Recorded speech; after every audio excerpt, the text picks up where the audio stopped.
The room went still before I even looked up.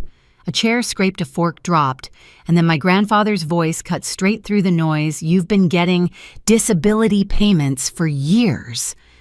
Every face turned toward me. I felt the heat rise, the air tighten, the kind of silence that doesn't wait for an answer, just a reaction. I managed one breath, then whispered, "What do you mean?" That's when I noticed the man standing behind him, holding a closed folder. My parents wouldn't meet my eyes, and before anyone said another word, he opened it. I grew up in a house where silence traveled faster than truth. My parents, Linda and Mark, liked things neat, predictable, controlled. I learned early that the easiest way to keep the peace was to make myself smaller, quieter, easier to ignore. My younger sister, Emma, never had to learn that. She was the sun in every room she entered. When she asked for something, it appeared. When she struggled, someone stepped in before she even felt the fall. Dad used to say, "She just needs a little more support." Support was the one thing I never seemed to qualify for. I remember the first time I felt the imbalance in my bones. I was 12, standing in the kitchen with a field trip form in my hand. The fee was $35. Mom barely looked up from the bills. "We can't do extras this month," she said. Minutes later, Emma burst in waving a flyer for dance lessons. Mom smiled. "Of course, sweetheart, same week, same bills, different rules." By high school, the pattern didn't break, it deepened. When Emma's laptop cracked, Dad ordered her a new one the same day. When mine stopped working, he told me to use the library. Emma got private tutors. I got a reminder to work harder. That was how our house worked. 2 kids, 2 realities. One truth nobody said out loud. Then came the injury. A slip on wet tile during my part-time shift. My back never fully recovered after that. I moved slower. I learned to lift carefully. I kept receipts for every bottle of medication because I never knew when I'd need to stretch them. I showed Mom the first prescription once, thinking she'd worry. She just sighed. "You need to be tougher, Iris. Don't depend on anyone. Depend on anyone." That sentence became a rule stitched into everything I did. College made it worse. Emma went to a private school across town. Mom bragged about it for months. I went to community college and worked nights shelving boxes. When my textbooks were too expensive, I dropped a class. When Emma's electives didn't fit her schedule, they hired a counselor to help her navigate. The memory that stayed with me most happened in our kitchen. I had just gotten home from work. My back ached so sharply, it felt like someone had tucked a knife between my ribs. I placed the crumpled prescription on the counter next to a bottle with only 2 pills left. Mom was seasoning chicken for dinner. She didn't turn around. "Can you help me cover this?" I asked. She kept cutting. "You're stronger than this, Iris. Don't be dramatic." Beside her, the kitchen glowed with brand new appliances they'd bought that spring. Stainless steel, polished, untouched by struggle. I stood there under the dim overhead light, holding a bottle that rattled empty. That was the moment I understood. Effort didn't matter. Pain didn't matter. Need didn't matter. Only hierarchy did. I didn't cry. I didn't argue. I just nodded and tucked the bottle into my bag. That was the day I learned exactly where I fit in this family. Back at the dinner table, the room felt smaller than I remembered. The lights were warm, but nothing about the moment felt warm at all. My parents, Linda and Mark, sat at the center where they always sat, angled toward the relatives who mattered to them most. My younger sister, Emma, leaned close to Mom, whispering something that made them both smile. I watched the curve of their shoulders, the ease of their breathing. It was the kind of comfort I had never been invited into. Grandpa sat at the opposite end, the only person in the room who wasn't pretending this night was normal. His jaw was tight, and his eyes kept tracing the shape of my face as if he was searching for something, confirmation maybe. A truth he hoped wasn't true. The man behind him, the one holding a closed folder, hadn't been introduced, but I knew he wasn't family. His posture was too straight, his presence too official. Later I would learn he was an auditor Grandpa hired, but in that moment he was just another reason my chest tightened. Dinner clattered along, small talk, compliments about the food, Emma talking about her next vacation, my parents nodding like they curated her entire life. I kept my hands in my lap, fingers woven into each other to keep them steady. Grandpa didn't touch his fork. He waited. Then he did it again, said the same line he'd thrown at me minutes earlier. "You've been getting disability payments for years." He didn't shout this time. He spoke calmly, too calmly, letting the words land one by one. The table quieted again. A cousin glanced at me, puzzled. Emma looked annoyed, like the interruption inconvenienced her. I felt something sink inside me. Not fear, not anger, something heavier. A slow dawning that everyone in the room knew more about my life than I did. My throat tightened. I heard myself whisper the only thing that made sense. "What do you mean?" Mom's fingers froze around her napkin. Dad stared at his plate as if he could fall into its reflection. Nobody answered. Not a single person.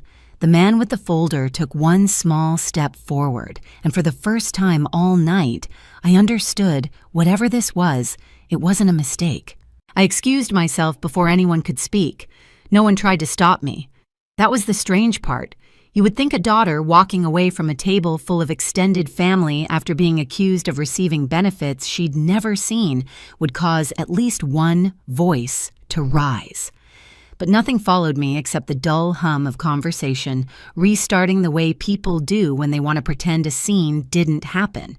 The hallway outside the dining room was narrow and dim. A framed photo of my parents and Emma hung near the door, perfectly lit by a small lamp. I wasn't in the picture. I stood in front of it for a moment, letting the air cool my skin. My heart wasn't racing. It was moving slowly, steady, like it had finally given up being startled by this family. I reached for the strap of my canvas bag, the same one I used every day. Inside were folded receipts for copays, a prescription bottle with 2 pills left, and a small notebook where I tracked my medical expenses. I used to think those details made me responsible. Now they felt like evidence. Evidence of a life built without the support I was supposedly receiving. I slipped into the bathroom across the hall. The mirror caught the fuzziness of the overhead light. I pressed 2 fingers to the bridge of my nose, my usual reflex when something heavier than anger settled in my chest. My reflection looked calm, too calm, like someone waiting for instructions. I sat on the closed toilet lid and opened my notebook. Every page was filled with dates, numbers, cheap ink bleeding into cheap paper, rent, medication, groceries, bus fare, clinic fees. I ran my thumb over the corner of the page, remembering nights I stayed up calculating whether skipping one meal could stretch my prescriptions an extra week. I always told myself the math was temporary. I didn't know my parents were doing their own math with money meant to keep me standing. I pulled out my phone. There were no new messages, no missed calls, nothing from my parents asking where I'd gone. Typical. I opened the banking app. My balance stared back, small, predictable, painfully honest. I scrolled through the past year. Nothing unusual, no deposits that didn't belong to me, certainly nothing like the disability benefits Grandpa had claimed existed. My pulse didn't spike. Instead, a cold clarity settled into me, the kind that makes everything quiet and sharp. I typed an email to the benefits office, fingers moving without hesitation. "Hello? I'm writing to request a full history of disability payments issued under my name. Please confirm all addresses on file. Thank you. No dramatics, no explanation, just a question that for 10 years should have belonged to me." When I returned to the dining room, I didn't walk back to my seat. I stood near the doorway, watching. Grandpa was still at his end of the table, arms crossed. The auditor, a man named Stevens, as I would learn, remained standing, his folder still closed. My parents pretended nothing was happening. Emma scrolled on her phone. I could have confronted them, asked why they took what wasn't theirs, why they let me live and struggle while they remodeled kitchens and sent Emma on trips, why they told relatives I refused to help myself. But confrontation was their language, not mine. Silence had always been the currency of my survival. Now it could be the architecture of my control. I picked up my coat from the back of my chair and slipped it on. Grandpa noticed. His eyes softened just slightly, but he didn't call out. He didn't need to. He already knew I wasn't leaving in fear. I was leaving to build something. Outside, the air was cold, thin enough to scrape the inside of my throat. I walked to the end of the driveway, the sound of gravel shifting under my shoes. Streetlights lined the road like sentries. I stood beneath one and opened my bag, pulling out the small stack of receipts. Years of survival, not 1 cent of it, supplemented by the payment I apparently received. The wind lifted the corners of the paper. I held them tighter. When I got home to my apartment in Seattle later that night, the hallway light flickered the way it always did. I didn't turn it off. I spread everything on the floor: receipts, medical bills, letters, my notebook. I sat cross-legged in silence, letting the hum of the refrigerator fill the room. Then I began assembling, categorizing, cross-checking. I didn't need to know why my parents did what they did. I needed only the facts. Facts didn't waver. Facts didn't lie. Facts didn't love one child more than another. I created a spreadsheet on my laptop, filling cells with numbers, dates, diagnoses. I added a column for estimated disability support I should have received. When I looked up the approximate monthly amount and multiplied it by 10 years, I felt nothing, not anger, not shock, just the weight of truth settling into place. Hour by hour, the spreadsheet grew, a quiet blueprint, a map of a life lived without the help that had been meant for me. Around midnight, my email chimed. The benefits office had acknowledged my request. I stared at the screen, then at the scattered papers around me. I exhaled slowly. This time, I whispered to the empty room, I won't fix what they've broken. When I returned to my parents' house the next day, the driveway was already full. Cars lined the curb like someone was hosting a celebration, not waiting for a truth to detonate. I stood at the edge of the walkway for a moment, letting the winter air settle over me. My breath rose in thin white strands before disappearing. That part felt fitting. Inside, the dining room looked exactly the same as it had the night before, same warm lights, same long table, same arrangement with my parents. Linda and Mark seated in the center as if they were the hosts of something grand. My younger sister Emma sat next to Mom, chin in hand, scrolling on her phone. Grandpa remained at the far end, posture, straight eyes, sharp. And the man he'd brought, the auditor named Stevens, stood behind him again, folder still closed. No one greeted me. Not unusual. Stevens glanced at me with a subtle nod. Grandpa's jaw tightened, a silent signal between us that today wouldn't be like last night. Let's get this done, Grandpa said. His voice was steady, formal, stripped of the warmth he usually carried. It wasn't anger. It was authority. The kind I hadn't seen him use in years. Mom shifted in her seat. Dad, can we not do this right now? Iris is clearly... He raised one hand. She went silent. This isn't about Iris, he said. This is about what was taken from her. Mark cleared his throat, trying to sound calm. We didn't take anything. There's been a misunderstanding. Stephen stepped forward. No introduction, no preamble. He opened the folder. The sound it made, paper sliding against paper, cut cleaner than any accusation. Inside were neatly stacked documents arranged by year, 10 years worth. He placed the first sheet on the table, a monthly payment column, under my name, under an address, my parents' address. He placed another sheet, another year, same pattern, same deposits, same signature, my mother's. Stevens tapped a line on the page with the end of his pen. These payments were issued to support Iris's medical condition, he said. Every deposit was rerouted to this household instead of her residence. Mom's face drained of color. Emma stopped scrolling. Dad leaned back, arms crossed tight as if bracing for impact. We use that money for the family, he muttered. For your vacations, Stevens asked quietly. For the remodel, for the SUV you purchased 5 years ago. Mom blinked fast. We had expenses. Emma's school wasn't cheap. The room pressed in on itself. I didn't speak. I didn't need to. Every number on those pages spoke for me louder than I ever had the chance to. Stevens placed the final sheet on the table. A summary. 10 years, monthly deposits, totaling more than $280,000. I watched my parents' faces shift, first denial, then calculation, then something hollow and brittle. The kind of expression people get when they realize a story they crafted no longer belongs to them. Grandpa pushed back his chair. The sound echoed. He pointed at Linda and Mark. Anything to say? The question didn't roar this time. It landed cold and flat like a verdict. Mom's voice cracked. We thought she didn't need it. She's always been so independent. You told everyone she was irresponsible. Grandpa cut in. You let her go without medication. You let her work through pain so you could upgrade your kitchen.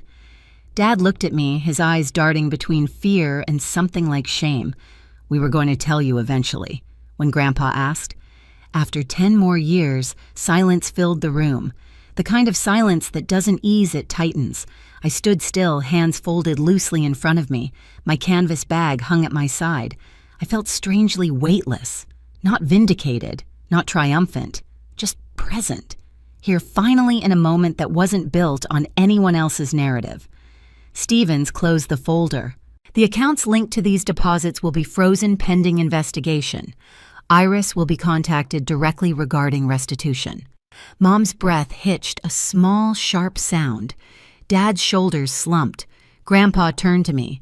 "You don't have to stay here," he said. "You don't owe them anything." I nodded once. Not to him, to myself. I picked up my coat from the back of my abandoned chair. The fabric felt cool, familiar. I slipped it on, tightening the collar gently. No goodbye, no final words, just the soft scrape of my footsteps as I walked out. Behind me, the silence finally broke. Not with shouting, just with the sound of people realizing the truth had already chosen its side. Grandpa drove in silence, hands steady on the wheel, the road stretching ahead in long, dark lines. Street lights slid across the windshield, cutting my reflection into fragments. I watched each piece of myself pass and disappear like I was shedding something I'd carried for too long. He didn't ask if I was okay. He didn't fill the car with apologies or outrage. He just let the quiet settle, the kind of quiet that doesn't demand anything. It felt unfamiliar, almost too gentle. When he stopped in front of my apartment building, he left the engine running. "They won't touch another dollar," he said. Not one. His voice wasn't angry. It was final. I nodded, fingers brushing the canvas strap of my bag. Inside was the folder Stevens had handed me before we left, copies of everything. My name printed where it belonged, my address missing from every line, proof of how easy it had been to erase me. I stepped out and walked toward the front door. The hallway light flickered overhead the same way it always did, but tonight the flicker didn't bother me. It felt honest, imperfect, but mine. Inside my apartment, I set the folder on the counter. The papers fanned slightly at the edges, catching the faint hum of the refrigerator.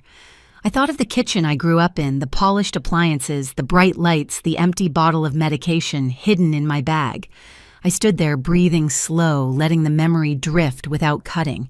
This time, the silence didn't feel like something pressed onto me. It felt like air. I finally had room to breathe. I kept the folder on my table overnight, untouched its weight, steady, its edges sharp in the morning light. Nothing in it asked me to forgive or forget. It only asked me to see things as they were. Boundaries aren't loud. They're the quiet places where you stop letting others write your story. If you've ever stepped away from a version of yourself someone else created, let this be your reminder. You're allowed to choose the truth that belongs to you and walk toward the life that finally fits. If you need the full script combined into one file, just tell me.